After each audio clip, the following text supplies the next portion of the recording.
Every plant in my house faces the basement now. Not toward the windows, not toward the light. Toward the basement. I know how that sounds. I know it sounds like something a lonely person invents after spending too much time in an old house, with creaking pipes and bad insulation. But I have photos. I have time-lapse videos. I have a pothos cutting in a glass jar on my kitchen counter that bent 90 degrees away from a south-facing window, just so it could lean toward a closed door at the end of the hall. But the thing is, I don't think the plants are sick. I think they're listening, or praying, or warning me. I'm still not sure which one frightens me more. I bought the house 3 years ago, which is a sentence that already explains a lot about my state of mind at the time. I was 34, newly divorced, working from home, and very attached to the idea that a person could rebuild themselves if they had enough natural light and enough rooms to put things in. It was an old house, not beautiful old, not one of those carefully restored Victorians with stained glass and original molding, and a plaque outside explaining that someone historically significant had once died of consumption upstairs. It was just old. A narrow, slightly crooked 2-story house at the edge of a small town where the sidewalks ended without warning and the trees were bigger than the buildings. White siding, green shutters, a sagging front porch, a backyard that sloped down toward a patch of woods nobody seemed to own. The listing called it full of character, which, as anyone who has ever bought an old house knows, means something is probably wrong with the foundation. But it was mine. That mattered to me. After years of apartments, shared walls, upstairs neighbors, downstairs neighbors, hallway smells, parking disputes, other people's lives pressing in through drywall, I wanted quiet. I wanted space. I wanted a place that felt like mine. And for a while, the house gave me exactly what I wanted.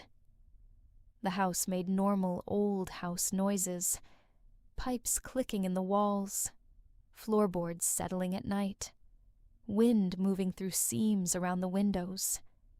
In winter, the basement gave off a mineral cold that crept up through the floorboards and made the kitchen tiles feel damp even when they were dry.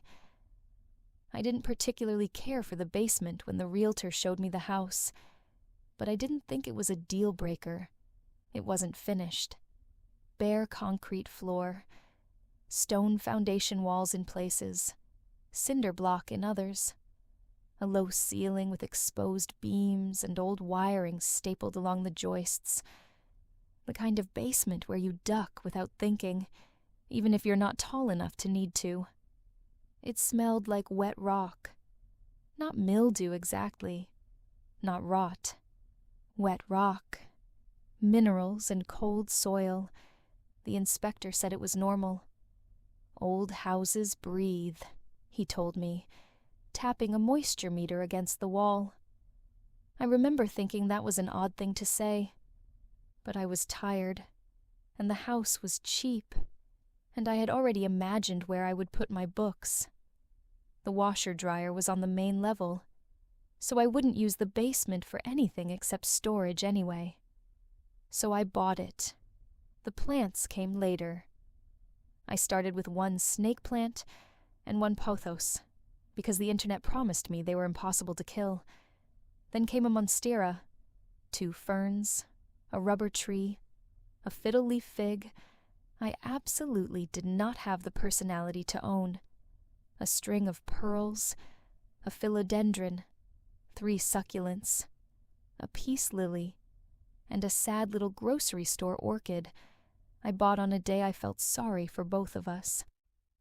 Plants became part of my routine. Watering them gave structure to days that otherwise blurred together.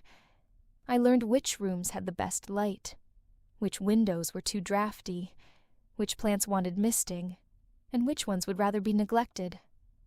I talked to them sometimes. Not in a whimsical way. Not like they were pets. More like I was embarrassed by how quiet the house was. The first one to turn was the fern in the living room. It sat on a small table beside the front window, where it got soft morning light.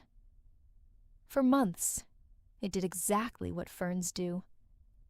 It looked lush when I remembered to water it, and dramatic when I forgot. Then one morning, I noticed all the fronds had shifted, not toward the window, away from it. They were leaning backward toward the doorway that led into the hall. I remember standing there with my coffee, staring at it longer than necessary. It looked wrong in a way I couldn't immediately explain. Not wilted, not drooping. Directed, like every frond had been combed in the same direction. I turned the pot around. By evening, it had started to twist back. That should have bothered me more than it did. But houseplants move. They follow light. They react to drafts. They respond to watering. They do strange, slow things below the threshold of human attention. And then we notice all at once and pretend the change happened suddenly. So I moved the fern closer to the window. The next morning, it had turned away again, toward the hall, toward the basement door. I didn't think of the basement right away. That sounds impossible now, because everything in this story points there. But at the time, the basement was just a door at the end of the hallway. White paint, old brass knob, a small gap at the bottom, where cold air sometimes leaked through. The kind of door you stop seeing because it's always there. A few days later, the pothos in the kitchen started doing it too. That one bothered me more. The kitchen had 2 windows and a glass back door. The pothos sat on top of the refrigerator, trailing down the side in lazy green strands. It had always leaned toward the back door, which made sense. That was the brightest spot in the room. Then it began reaching across the top of the fridge toward the hallway. I noticed one vine first. It had stretched out almost perfectly straight, suspended over open air, its small, heart-shaped leaves all facing in the same direction. I lifted it gently and turned it back toward the kitchen window. By the next morning, it had moved again. Not a lot, just enough. I told myself it was the heating vent. Then the peace lily in my bedroom turned. That was when I started taking pictures. My bedroom was upstairs, at the front of the house. There was no possible way for that plant to know where the basement door was. No line of sight, no draft, no shared light source. The peace lily sat on my dresser beside a window that got bright afternoon sun, and one day, all its leaves were angled toward the bedroom door. Not dramatically, just subtly enough that I almost missed it. But once you notice a thing like that, you can't unknow it. I stood in the doorway and traced the direction in my head.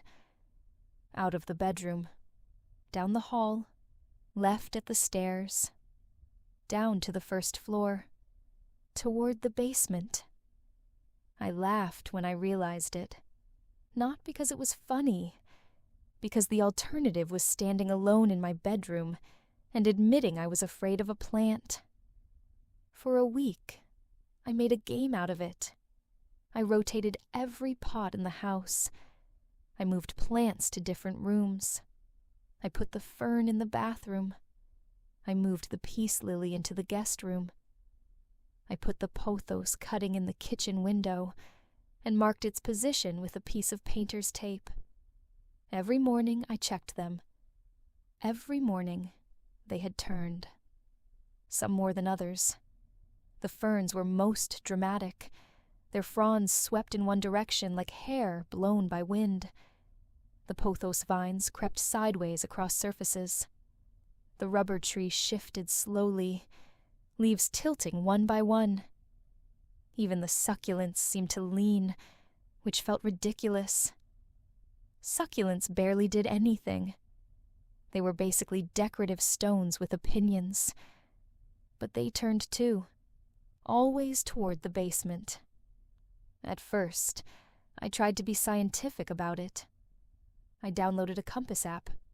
I measured light levels with my phone. I checked humidity. I searched phrases like houseplants leaning away from light, and plants turning toward vibration, and can plants sense underground water? That last one led me down a rabbit hole of articles about root systems and fungal networks, and plant communication. Trees sending signals through mycorrhizal threads, roots growing toward moisture, plants responding to sound frequencies, plants knowing, in their quiet chemical way, when something nearby was wounded or hungry or changed. None of it explained my house, but it gave me a vocabulary, tropism, response, network, signal, recognition. I remember sitting at my kitchen table at 2 a.m, reading about plants detecting vibrations in soil, and hearing something beneath my feet. A low, almost inaudible hum, not mechanical, not electrical, not the refrigerator, not the boiler, not traffic. It was too low to hear cleanly.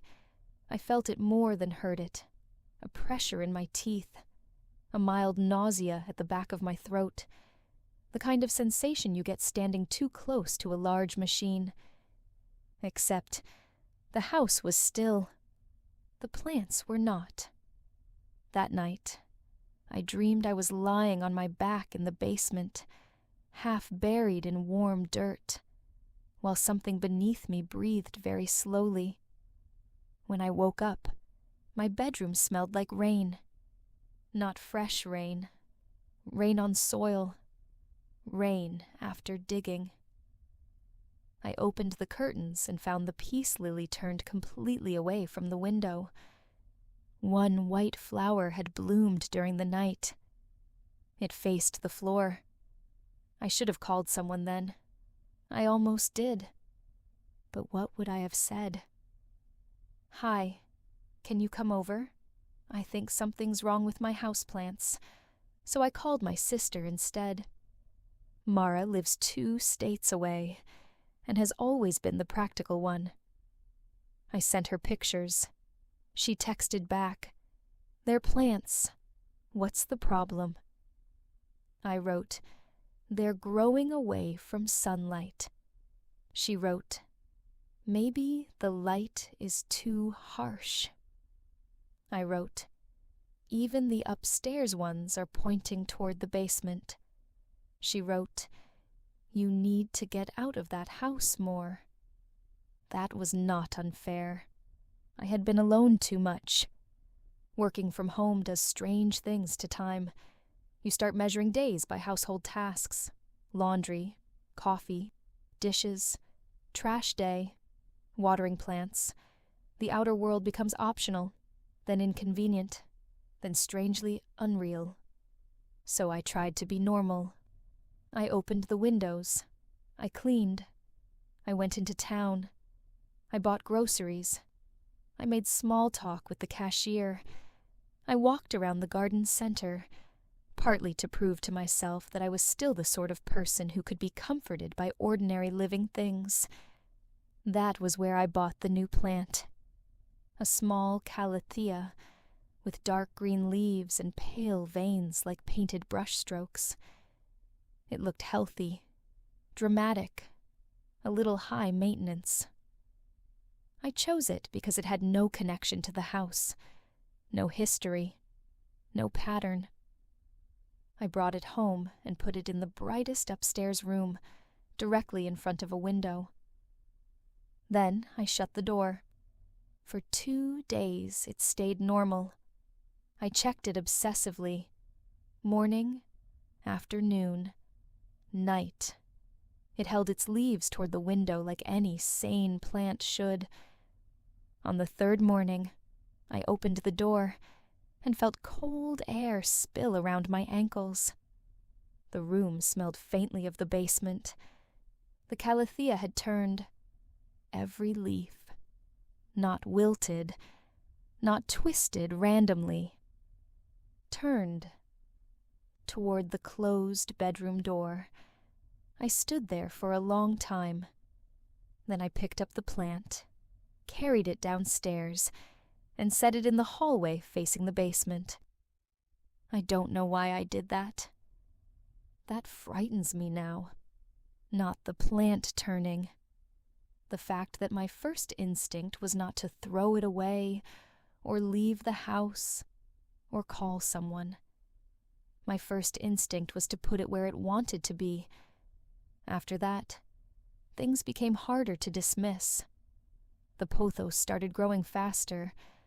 Vines that should have taken weeks to lengthen stretched inches overnight. One reached the floor from the refrigerator, then crossed the kitchen tile toward the hall in a thin green line. The fern in the living room became dense and dark, almost oily, its new fronds unfurling in spirals that looked too tight, too deliberate. The orchid revived. I think that was the moment I stopped being able to explain it away. The orchid had been dead for months. I kept it because I kept meaning to throw it away, and forgetting. 2 dry leaves. 1 brown stem. A little plastic pot full of brittle bark. One morning it had bloomed. 3 flowers, white with dark purple throats, all facing downward. I touched one and found it warm. Not sun warm, body warm. I stopped sleeping well. I told myself it was stress. I told myself my mind had taken a strange coincidence and built a cathedral around it. I told myself I was lonely, and the house was old, and people hear things in old houses. I stopped sleeping well after that. At first, it was small things. I'd wake up once or twice during the night without knowing why. Sometimes I'd hear the pipes shifting in the walls. Sometimes that low vibration beneath the floorboards would pull me half awake before fading again. But after a while, I started noticing a pattern. Almost every night, I woke up at nearly the same time. 3:17. I would open my eyes to darkness and know, before checking the clock, that I needed to get up. Not wanted to. Needed to. The feeling was never panic.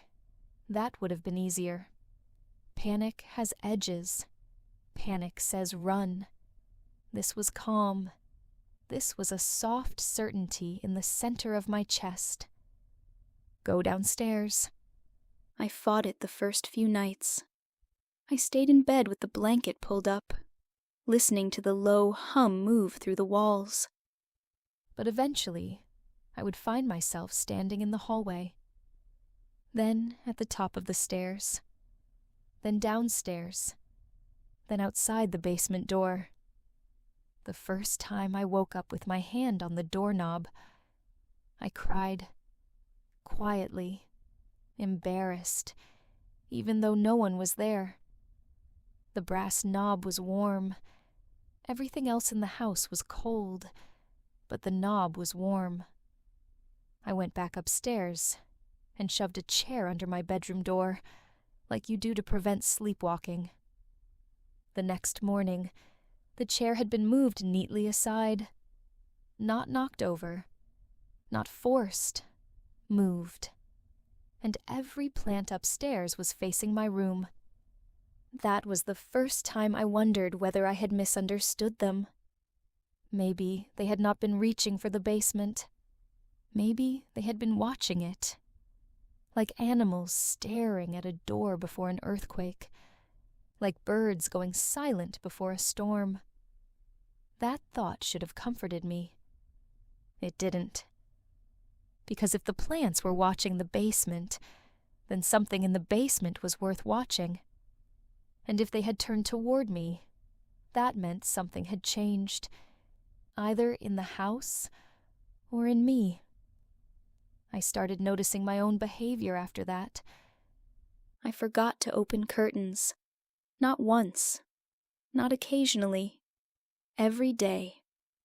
I would walk into a room at noon and find it dim and greenish, the blinds still closed, the air heavy with humidity, and feel a moment of annoyance at the interruption of daylight. I watered the plants constantly. Too much. I knew it was too much.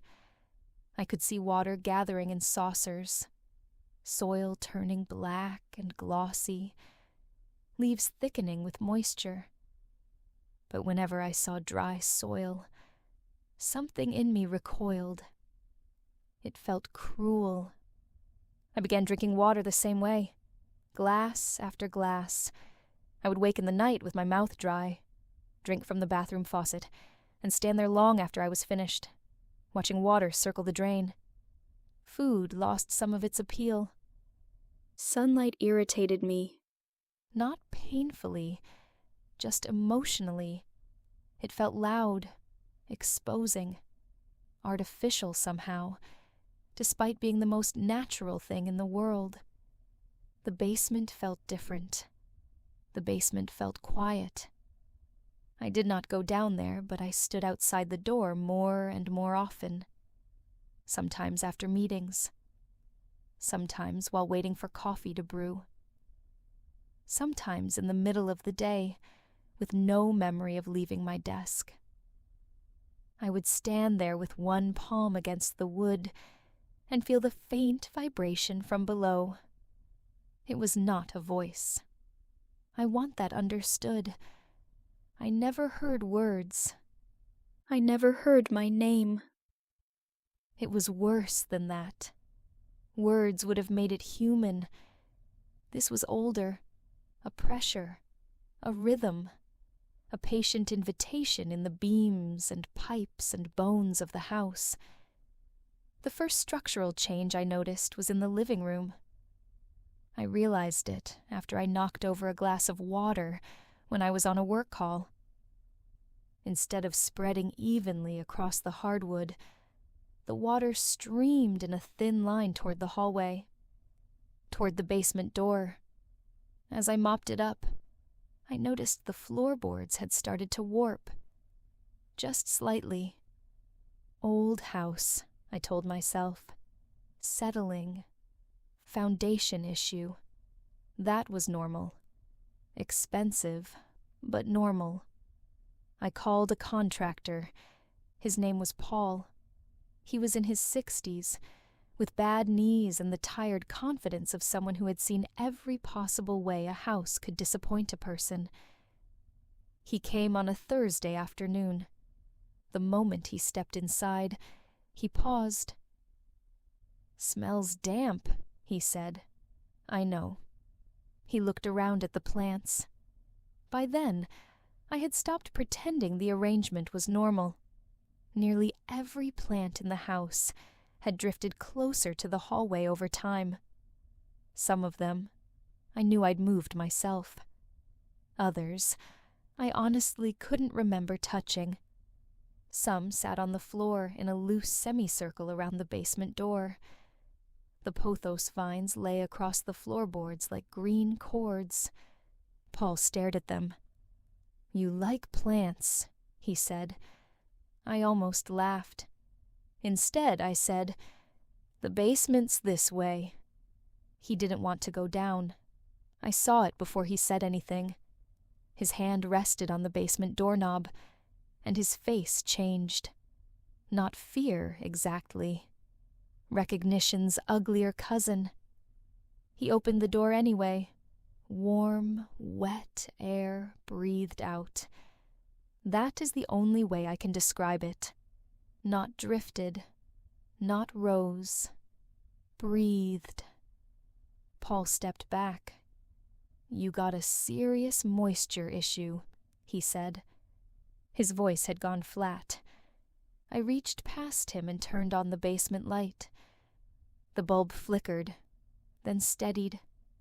The stairs descended into a yellowish dark. I could see only the first few steps. They were damp. Paul took 3 steps down, then stopped. I stood above him, holding the railing. "What is it?" I asked. He didn't answer right away. Then he said, "Ma'am, when was the last time you were down here?" I tried to remember. Months. Maybe. I had gone down once in winter to check the boiler, maybe again to reset a breaker. "I don't know," I said. "Why?" He came back up very slowly. There was dirt on his shoes, dark soil, not dust, not mud from outside, soil. He closed the basement door with care. Then he looked at me in a way I still think about, not like he thought I was crazy, like he was trying to decide whether it would be kinder to lie. "You should stay somewhere else tonight," he said. "What did you see?" He shook his head. "Call a structural engineer, and maybe someone for mold remediation." "What did you see?" He looked at the plants again. One pothos vine had shifted while he was downstairs. I know that sounds impossible, but it had. It lay a few inches closer to the door, the last leaf pressed against the gap at the bottom. Paul saw it too. His face went gray. "Don't go down there," he said. Then he left. He did not send an estimate. He did not answer when I called. That should have been enough. It wasn't. The mind is very good at protecting itself from unacceptable facts. It does this by making ordinary tasks feel urgent. I washed dishes. I folded laundry. I answered emails. I cleaned the bathroom. I threw away the orchid, then found it back on the kitchen counter that evening, its warm white flowers open and facing the basement door. I stopped calling people. What would I say? My contractor saw something in my basement and ran away. My house is tilting toward a door. My plants have chosen sides. Instead, I watched. The cracks came next. Thin lines at first, spidering from the corners of doorframes. Then wider cracks in the plaster. The kitchen window stuck shut. The back door no longer closed unless I lifted it hard and shoved with my shoulder. At night, the house made new sounds. Not creaks, strain. A low wooden groaning, like beams under pressure. Sometimes, beneath that, there was a softer sound. Fibrous. Persistent. A sound like hair being slowly pulled through a comb. Roots appeared in the laundry room drain. I found them one morning while trying to run a load of towels. Thin, pale strands curled up through the metal grate, delicate as bean sprouts. I knelt beside them for almost 10 minutes.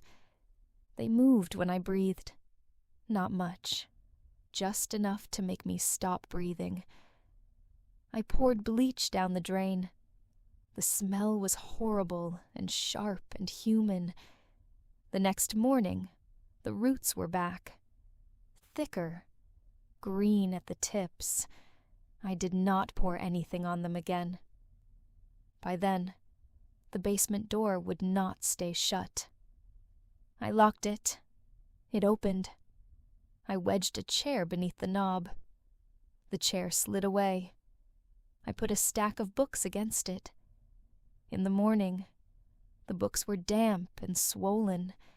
Pages rippled as if they had been stored in a greenhouse. The plants gathered closer. That is the word I have to use. Gathered. Every morning they were a little nearer, even the heavy ones. The monstera moved 6 feet across the dining room over the course of a week. I never saw it happen. I only saw the thin trails of spilled soil behind the pot. The fiddle-leaf fig died standing up, then came back wrong. New leaves unfurled from its bare branches, small and dark and angled downward. Everything angled downward. The house smelled constantly of rain now. People noticed. A neighbor named Elaine came by with mist-delivered mail and wrinkled her nose on the porch. "You have a leak?" she asked. "Old basement," I said. She looked past me into the hall.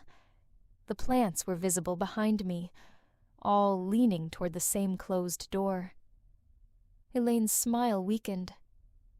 "Well," she said, handing me the envelope. "Careful with that. Water gets in, it's hard to get out." I almost asked her to come inside. I almost said, "Please look at this and tell me I'm not losing my mind." But something in the house shifted behind me. A quiet settling. A soft pressure in the floorboards. Elaine looked down. So did I. The porch had tilted inward. Not much. Enough that the mail slid from her hand and landed against the threshold. Elaine did not visit again. I don't blame her. I stopped working after that. Or I tried to work, and found myself typing the same sentence over and over, without knowing what it meant. Everything in the house keeps drifting toward the basement. I must have typed it 30 or 40 times before I noticed. I started sleeping during the day. At night, I stayed near the basement. That is difficult to admit. Some part of me was still afraid.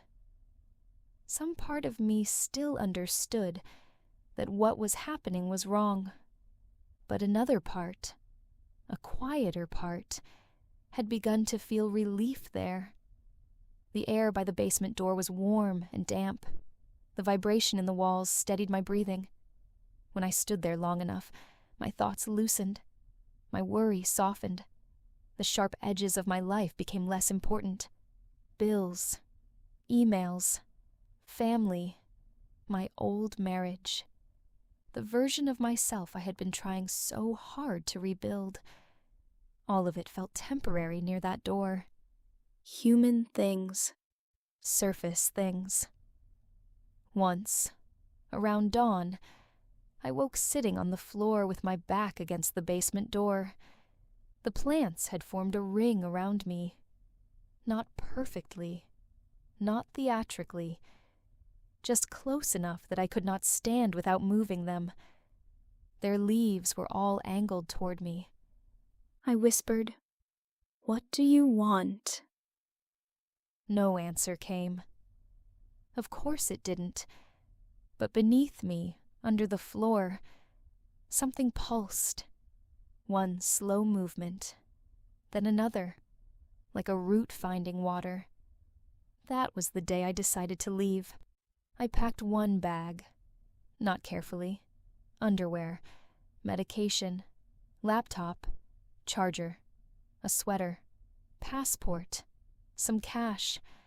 I remember being proud of myself for thinking practically, as if practicality still had any jurisdiction in that house. I opened the front door. Sunlight came in. Real sunlight. Bright, clean, indifferent. I stepped onto the porch and nearly fell. The porch had sunk almost 3 inches at the center. The steps were angled toward the house now, not away from it. Rainwater had pooled against the foundation in a dark crescent, though it had not rained in days. I made it to my car. I put the bag in the passenger seat. Then I looked back. Every window in the house was filled with green. Leaves pressed against the glass from inside. Not violently, not breaking through. just touching. As if the plants had come to watch me go. I got in the car. I started it. I reversed down the driveway. Then I stopped. I sat there with both hands on the wheel, engine running, seatbelt digging into my shoulder, and felt an unbearable grief open in my chest. Not fear, grief. For the house, for the plants, for something below me that had waited so long. I know how insane that sounds. I know, but for one terrible moment, leaving felt like betrayal. The basement door, though I could not see it from the driveway, seemed to exist inside me.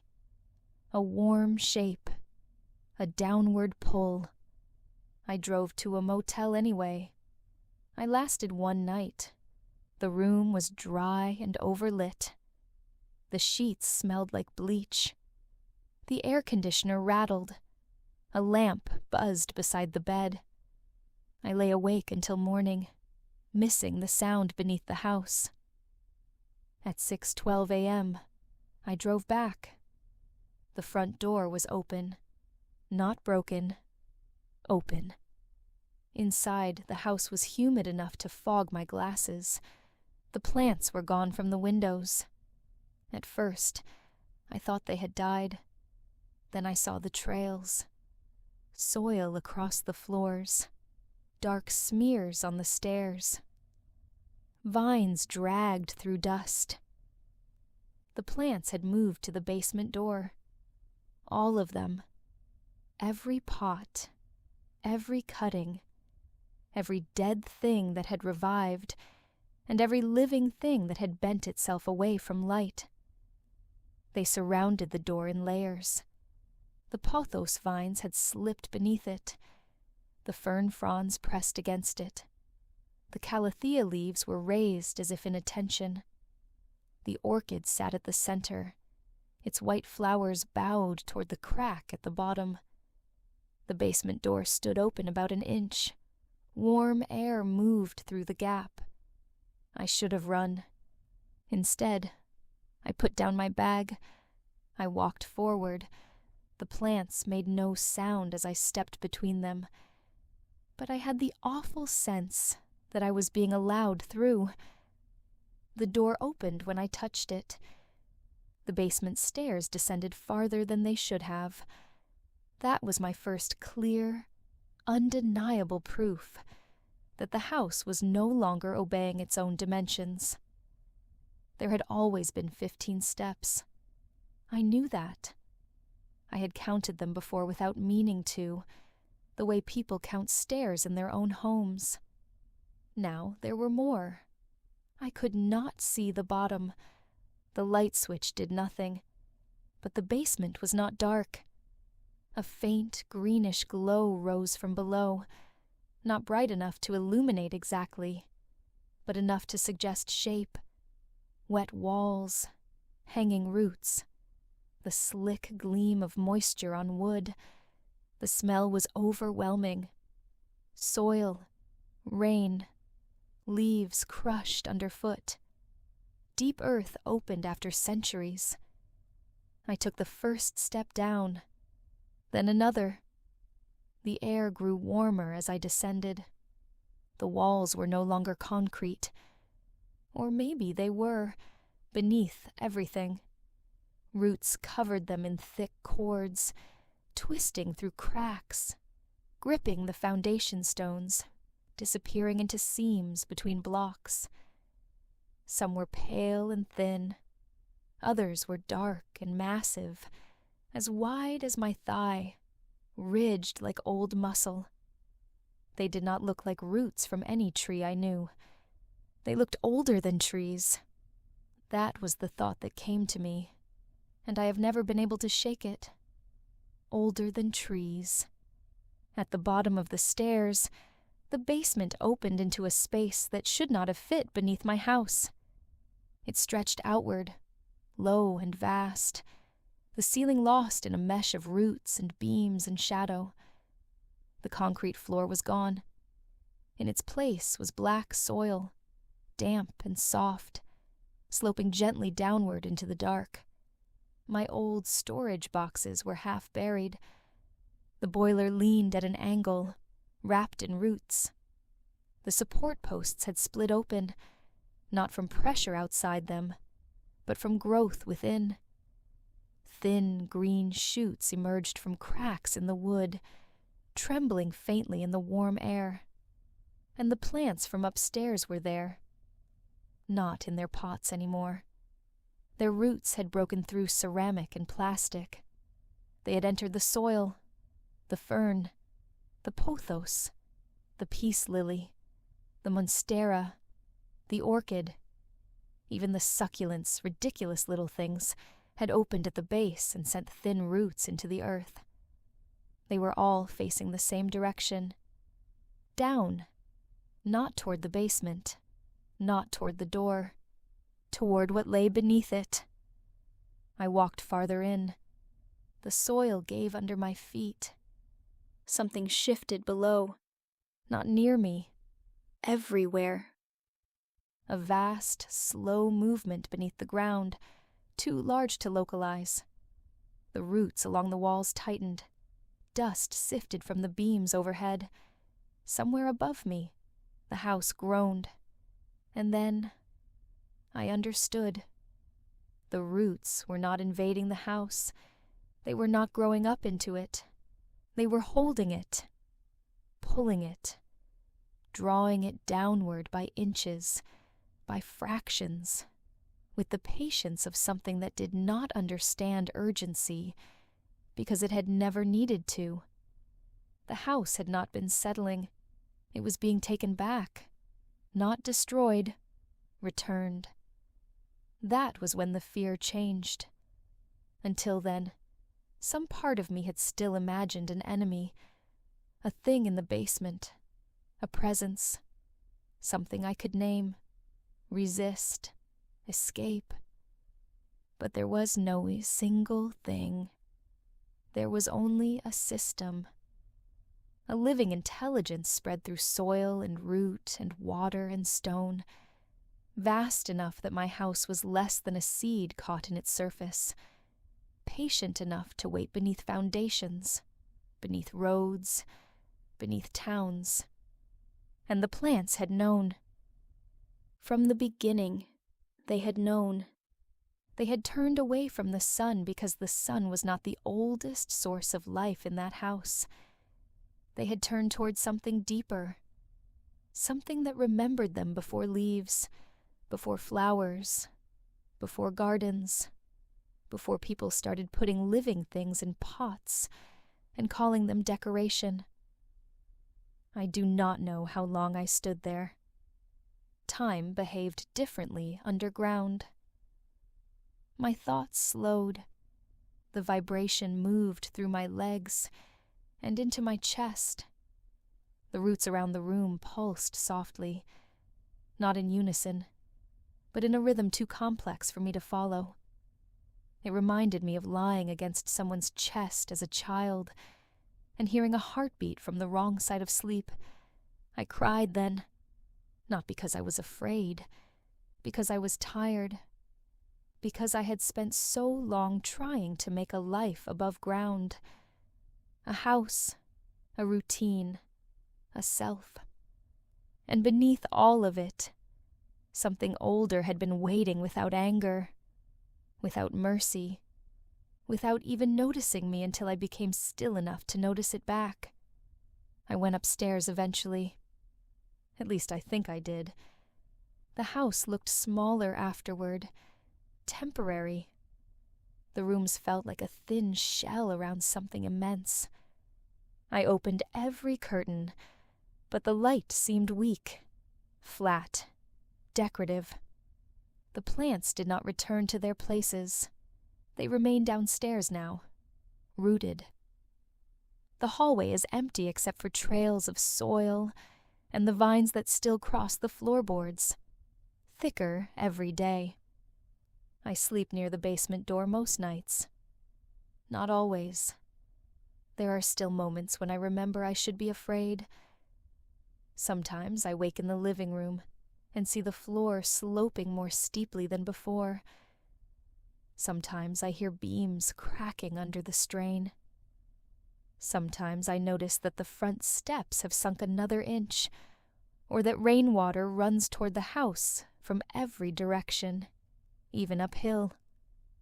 Once, I tried to call my sister. I had the phone in my hand. I had her name open on the screen. But I could not think of what to say. Come get me. From what? The house, the ground, myself? So I put the phone down and watered the empty pots. I don't know why. Habit, maybe. Or grief. This morning, the kitchen window cracked from corner to corner. A thin root came through the gap. Not from outside, from inside the wall. It reached toward me while I was making coffee. Very slowly, almost politely. I watched it for a long time. Then I touched it. It was warm. The basement door is wide open now. It has been for 3 days. The air coming up from below is damp and green, and full of that low, patient hum. I can feel it in my teeth, in my bones, in the floor. The house is sinking faster. Books slide from shelves. Water runs across counters. Door frames bend. At night, I hear the foundation stones shifting in the earth, like old teeth loosening from gums. I should leave. I know that. Some part of me is still up here, still human enough to understand that houses are not supposed to go underground with people inside them. But the rest of me is quiet now. The rest of me is listening. And I think I finally understand the plants. They were never confused. They were never sick. They were never reaching for darkness. They were turning toward home. The floorboards are warm beneath me as I say this. The basement is breathing. The roots are waiting. And for the first time in my life, I don't feel alone.